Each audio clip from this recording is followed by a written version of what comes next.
નમસ્કાર દર્શક મિત્રો, આપ સૌનું ખૂબ ખૂબ સ્વાગત છે આજના દૂરદર્શન કાર્યક્રમમાં. મિત્રો, દર વખતે અમે કંઈક ને કંઈક નવા સબ્જેક્ટ સાથે, નવા વિષયો સાથે આપને મળીએ છીએ, પણ આજે તમારા માટે ખૂબ રોચક, ખૂબ જ તમને રસ પડે તેવો વિષય અમે તમારી સમક્ષ લઈને આવ્યા છીએ. આપણે બધાએ મુસાફર તરીકે સવારી તો કરી જ છે, ક્યારેક બસમાં તો ક્યારેક ટ્રેનમાં, અને કેટલાક લોકોએ તો હવાઈ જહાજની પણ મુસાફરી કરી હશે. આપણે કેટલા શાંતિથી હવાઈ જહાજમાં બેસીને આપણા ડેસ્ટિનેશન સુધી, આપણા સ્થળ સુધી પહોંચી જઈએ છીએ, પણ કેવી રીતે એ કદાચ કોઈને નથી ખબર. આપણે સૌ એવું જાણીએ છીએ કે જહાજ માત્ર પાયલોટ ઉડાડી અને પાયલોટ આપણને આપણી જગ્યા સુધી પહોંચાડે છે, પરંતુ એવું નથી મિત્રો. આ જહાજને પણ એક સ્થળ દ્વારા ખૂબ સુંદર રીતે કંટ્રોલ કરવામાં આવે છે, અને એ છે ATC એટલે air traffic control unit.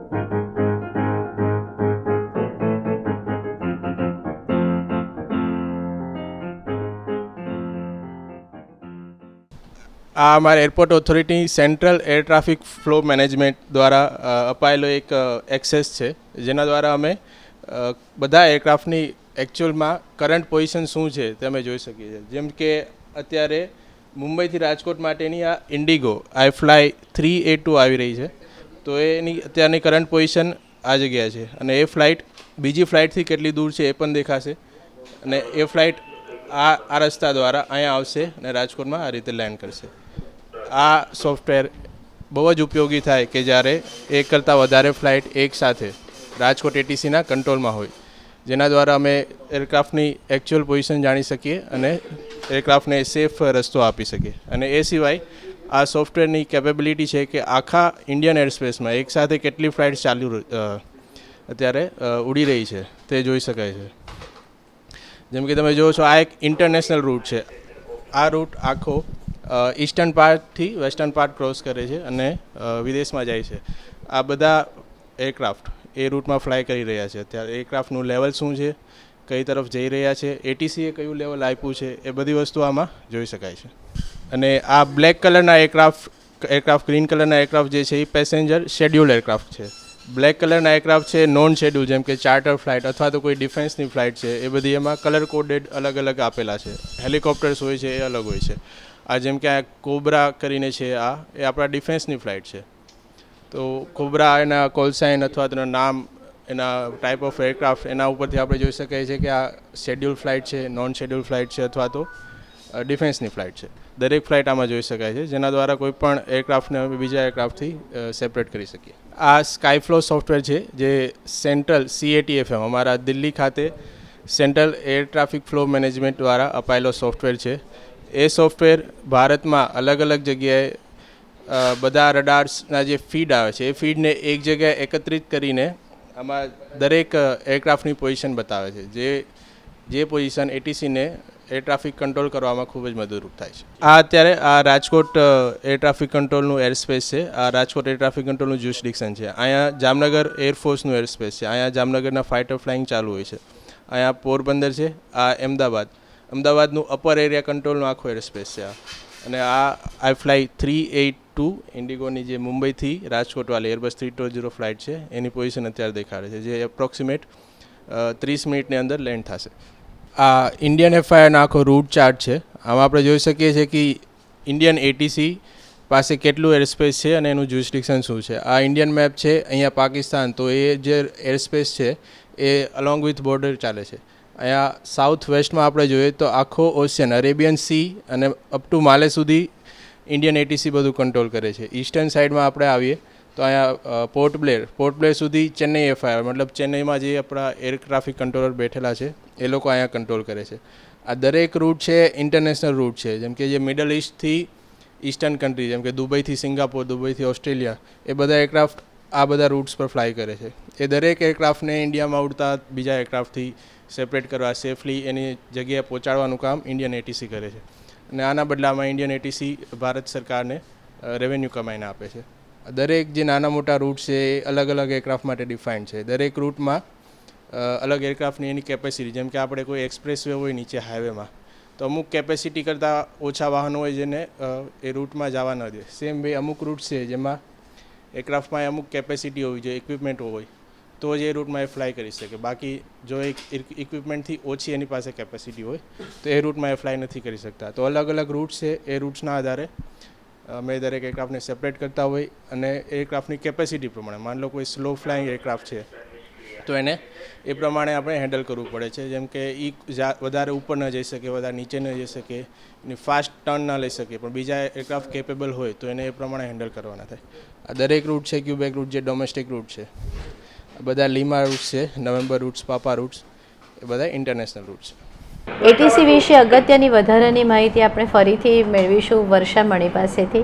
Hello वर्षा जी, कैसे हैं आप? हेलो, हाय, आपका बहुत बहुत स्वागत है दूरदर्शन में. Thank you. आपको ये पूछना चाहूँगी कि एटीसी के बारे में ये पूछना चाहूँगी कि अगर एटीसी में किसी को जॉब करनी है ट्रैफिक कंट्रोल में, तो क्या एजुकेशन, क्या क्वालिफिकेशन ज़रूरी है इसके लिए? एटीसी के लिए बेसिक क्वालिफिकेशन है बीटेक जी इन एनी स्ट्रीम जी और बीएससी विद 60% एंड अबव जी. इन फिजिक्स और मैथ्स. अच्छा, तो ये पढ़ के आप ट्रेनिंग लेके एटीसी में जॉब कर सकते हैं. इसका पहले एक रिटन एग्ज़ाम होता है. जी आप अगर आपके पास ये क्वालिफिकेशन है तो आप एलिजिबल हो उस एग्ज़ाम में अपीयर करने के लिए. और अगर आपका वो एग्ज़ाम क्लियर होता है फिर सेकेंड राउंड होता है और उसमें भी आप सेलेक्ट होते हो देन आपका रिक्रूटमेंट होगा. तो नेविगेशन टेक्नोलॉजी है, उसमें क्या क्या इनोवेशन हुआ है? ये रिसेंट ईयर्स में जैसे जैसे टेक्नोलॉजी एडवांस हो रही है वैसे हमारा एविएशन सेक्टर में भी नई नई चीज़ें आ रही हैं. जैसे एग्जाम्पल के लिए मैं आपको बता सकती हूँ कि आप देख सकते हैं हमारे पीछे यहाँ VOR लगा हुआ है जी. पहले जो फ्लाइंग होती थी उसमें एयरक्राफ्ट VOR की फ्रीक्वेंसी ट्यून करके जहाँ जहाँ VOR है उनको सिग्नल्स मिलते थे वहाँ पॉइंट टू पॉइंट वैसे फ्लाई करते थे जी. बट अभी क्योंकि सैटेलाइट बेस्ड इन्वेंशंस हो गए हैं और GPS आ गया है तो अब एयरक्राफ्ट जहाँ जाना है उस पॉइंट से डायरेक्टली अपने डेस्टिनेशन तक फ्लाई कर सकते हैं. कि एटीसी सिर्फ जहाज को कंट्रोल नहीं करता लेकिन पॉल्यूशन को भी कंट्रोल करता है, तो हम ये ज़रूर जानना चाहेंगे कि आप ये कंट्रोल, पॉल्यूशन कंट्रोल कैसे करता है? कि जी. पहले VOR को ट्यून करता था जी. एयरक्राफ्ट, तो जहाँ जहाँ है उसको अगर यहाँ से यहाँ जाना है तो वो ऐसे ऐसे भी जाएगा.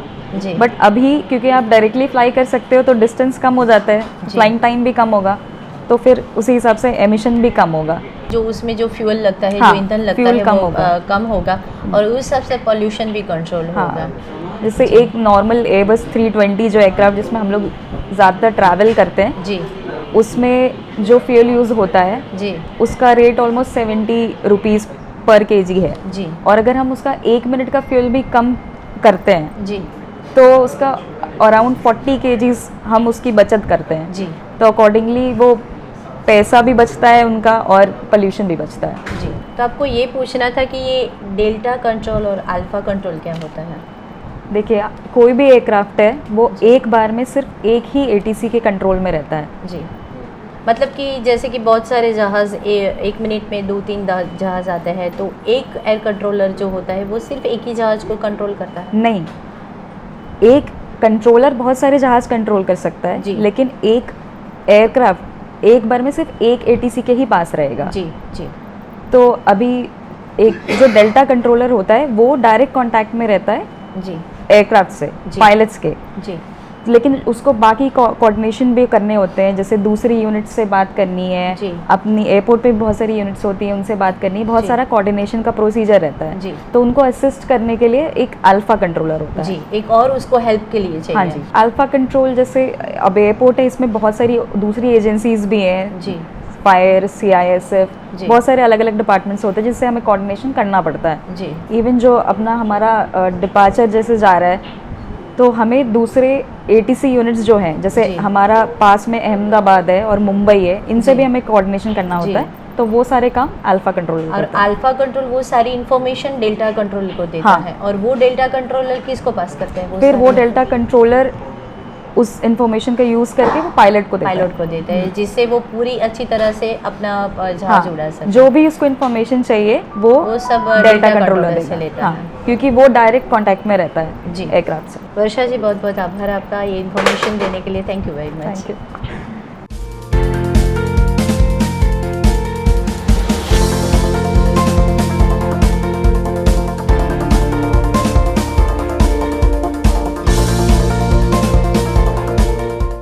મિત્રો, આપણે સૌ અત્યારે એરપોર્ટ ઓથોરિટીમાં છીએ અને આપણે ઘણી બધી જાણકારી મેળવી છતાં પણ આ એરપોર્ટ ઓથોરિટીમાં આવ્યા પછી અહીંના એરપોર્ટના ડિરેક્ટર પાસેથી માહિતી મેળવવાનું કેવી રીતે ચૂકીએ?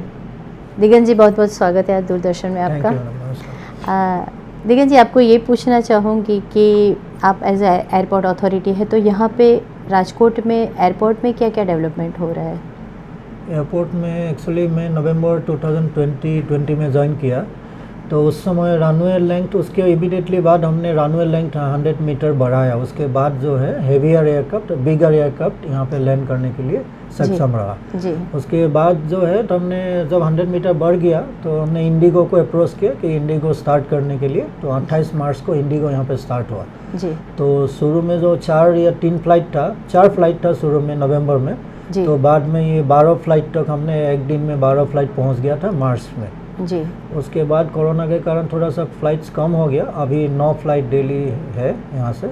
जी। तो इंडिगो आने के बाद थोड़ा कंपटीशन बढ़ गया और नया नया स्टेशंस कनेक्टेड हो गया। हैदराबाद, बेंगलोर, गोवा अभी जी। यहाँ से कनेक्टेड है।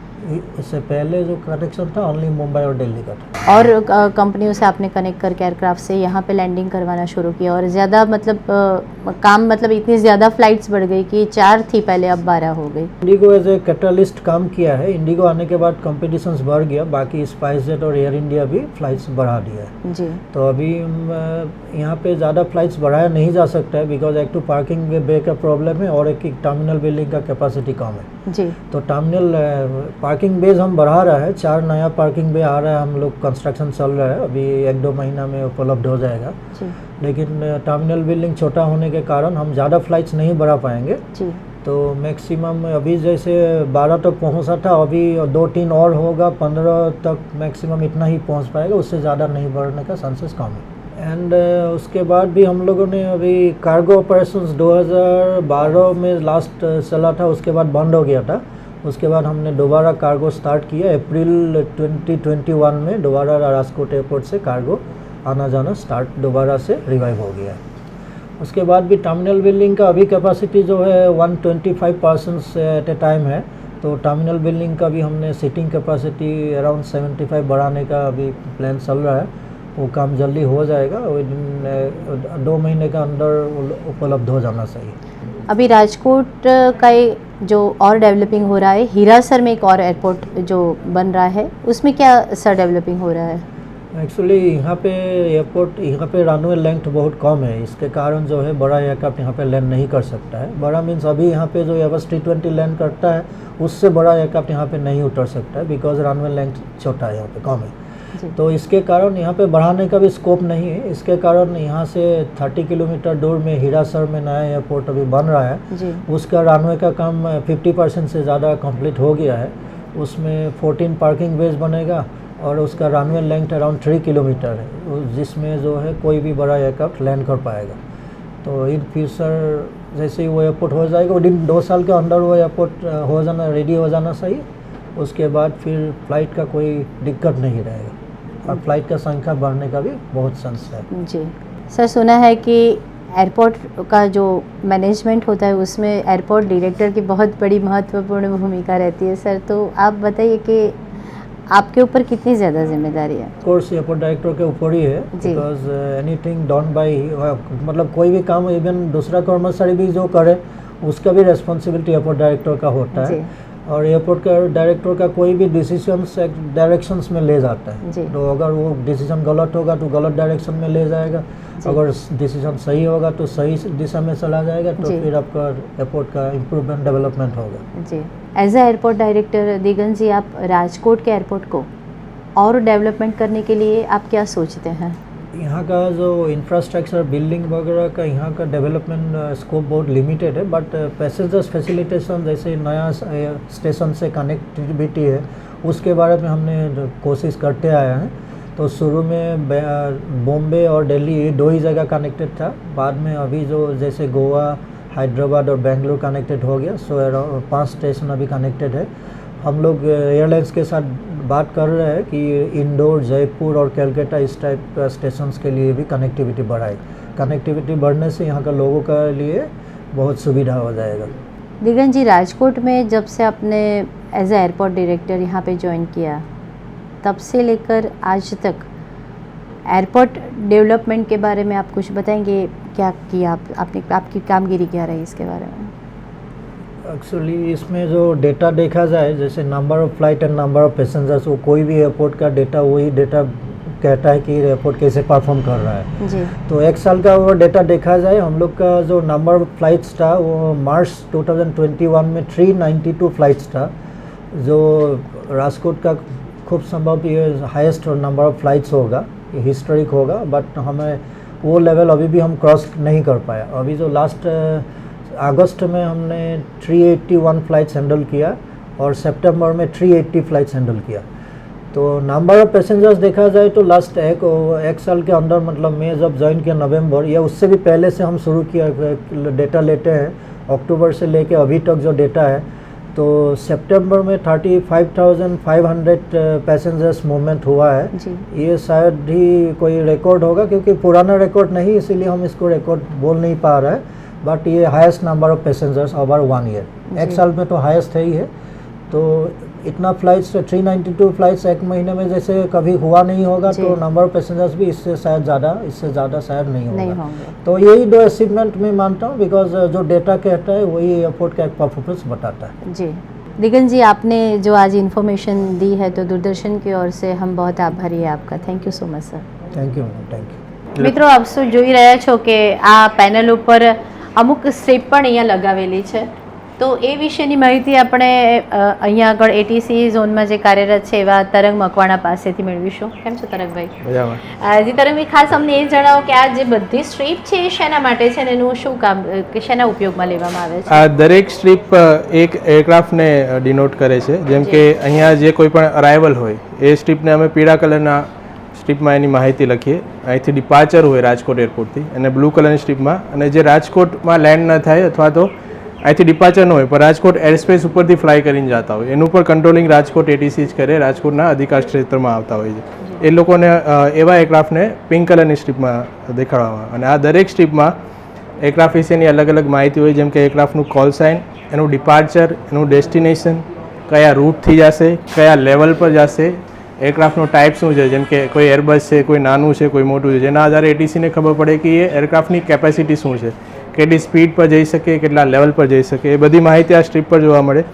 અને લાસ્ટ એ કઈ પોઝિશન હતી એની, કઈ જગ્યા પર પહોંચ્યું છે, અથવા તો જ્યાંથી ડિપાર્ચર છે તો એના રાજકોટથી મુંબઈ જાય તો મુંબઈનો એસ્ટિમેટ શું છે, વચમાં જે અલગ અલગ રિપોર્ટિંગ પોઈન્ટ્સ આવે છે એના એસ્ટિમેટ શું છે, એ દરેક માહિતી આ સ્ટ્રીપ પર અમે લખતા હોઈએ છીએ, જેનાથી એરક્રાફ્ટની કરંટ પોઝિશન શું છે અને એને બીજા એરક્રાફ્ટથી કઈ રીતે સેપરેટ કરવા અમે આ સ્ટ્રીપનો ઉપયોગ કરીને જાણી શકીએ। અને કંઈ પણ વસ્તુ થાય તો એઝ આ સ્ટ્રીપને એક લીગલ ડોક્યુમેન્ટ તરીકે ઉપયોગ કરવામાં આવે છે। એટીસી માટે જે તમે ટ્રેનિંગ આપવામાં આવે છે, એ ટ્રેનિંગ પત્યા પછી તમારે જ્યારે એટીસી સાથે જોડાઈને કામ કરવું હોય તો એના માટે તમારે શું કરવાનું હોય છે?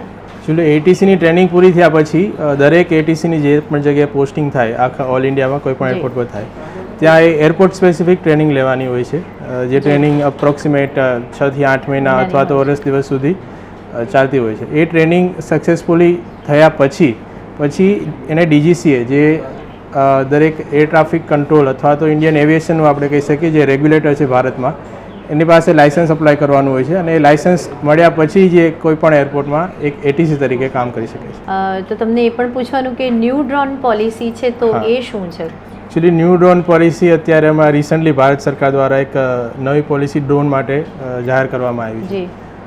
ડ્રોન એક રીતે જોવા જાય તો એરપોર્ટની નજીકના એરિયામાં એરક્રાફ્ટ ઓપરેશન માટે એક સેફટી હેઝાર્ડ કહી શકીએ, કારણ કે એ ડ્રોન કોઈ પણ એરક્રાફ્ટ લેન્ડ થતું હોય અથવા ટેકઓફ થતું હોય તો એના રસ્તામાં આવી શકે, એની સાથે અથડાઈ અને કંઈ પણ એક્સિડન્ટ થવાની સંભાવના વધારે હોય છે. જી તો એ બધી બાબતોને ધ્યાનમાં રાખીને અને ડ્રોન જે વાપરવાવાળા માણસો છે જી એના હિતને પણ ધ્યાનમાં રાખીને સરકારે એક નવી ડ્રોન પોલિસીનો જાહેરાત કરી છે. એના પ્રમાણે એરપોર્ટની કોઈ પણ એરપોર્ટની 5 કિલોમીટર, એરપોર્ટની દિવાલથી 5 કિલોમીટરનો જો એરિયા છે એ રેડ ઝોન તરીકે દર્શાવવામાં આવે છે. એ રેડ ઝોનમાં કોઈ પણ ડ્રોનને ઉડાડવાની પરમિશન નથી. જી અને એ 5 કિલોમીટરથી આગળ જાય, 5 કિલોમીટરથી 12 કિલોમીટર વચ્ચેનો જે એરિયા છે એને યલો ઝોન તરીકે સરકારે ડિક્લેર કર્યો છે. એમાં પરમિશન છે, પણ એક જે કન્સર્ન એટીસી યુનિટ છે અથવા તો કન્સર્ન યુનિટ સરકાર દ્વારા જે બનાવેલું છે એની સાથે પરમિશન લઈને તમે ડ્રોન ઉડાડી શકો છો. અને 12 કિલોમીટર, બિયોન્ડ 12 કિલોમીટરનો જે એરિયા છે અપ ટુ 400 ફીટની હાઇટ એ ગ્રીન ઝોનમાં છે. એમાં કોઈ પણ પરમિશન વગર ડ્રોન ઉડાડી શકે છે. પણ ડ્રોન ઉડાડતા પહેલાં એ ડ્રોનનું સરકારને આપણે કહેવું પડે છે, જે કોઈ પણ ડ્રોન હોય કે ભાઈ આજે મારી પાસે કોઈ ડ્રોન છે, મારે એને ઓપરેટ કરવું છે, તો સરકાર પાસે એક સિંગલ વિન્ડોની વેબસાઇટ છે ડિજિટલ સ્કાય કરીને. એના દ્વારા ડીજીસીએની વેબસાઇટમાં એનું રજિસ્ટ્રેશન કરી પછી એ ડ્રોન ઉડાડી શકાય છે. તો એ ન્યૂ ડ્રોન પોલિસીમાં એરપોર્ટના જે ટ્રાફિક છે, પેસેન્જર એરક્રાફ્ટ, એનું પણ ધ્યાન રાખવામાં આવ્યું છે અને ડ્રોન ઓપરેટર્સ. તો તરંગ, તમારો ખૂબ ખૂબ આભાર આ ઇન્ફોર્મેશન આપવા માટે. Thank you. તો મિત્રો, આપ સૌએ જોયું ને કે એટીસીની કામગીરી કેટલી બધી મહત્વપૂર્ણ છે, કેટલી બધી સ્ટ્રેસફુલ છે, કેટલું બધું ધ્યાન રાખીને એમણે કામ કરવું પડે છે. અને કદાચ આવી જ સુંદર મજાની માહિતી કદાચ કોઈની પણ પાસે નહીં હોય, તમારી પાસે પણ નહીં અને અમારી પાસે પણ નહીં. અને આવી જ માહિતી આપવાનો પ્રયત્ન કર્યો છે દૂરદર્શને, એટીસીની કામગીરી બતાવવાનો. મિત્રો, અત્યારે હું એટીસીના કંટ્રોલ ઝોનમાં જ બેઠી છું અને મને એવું લાગી રહ્યું છે કે સમય મર્યાદા અમારી પણ છે. અહીંયા પાછળ હું જોઈ શકું છું કે પ્લેન લેન્ડિંગ થઈ ગયું છે, ડિપાર્ચરનો ટાઈમ થઈ ગયો છે અને અમારો પણ. તો મિત્રો, અમને રજા આપશો. Thank you so much.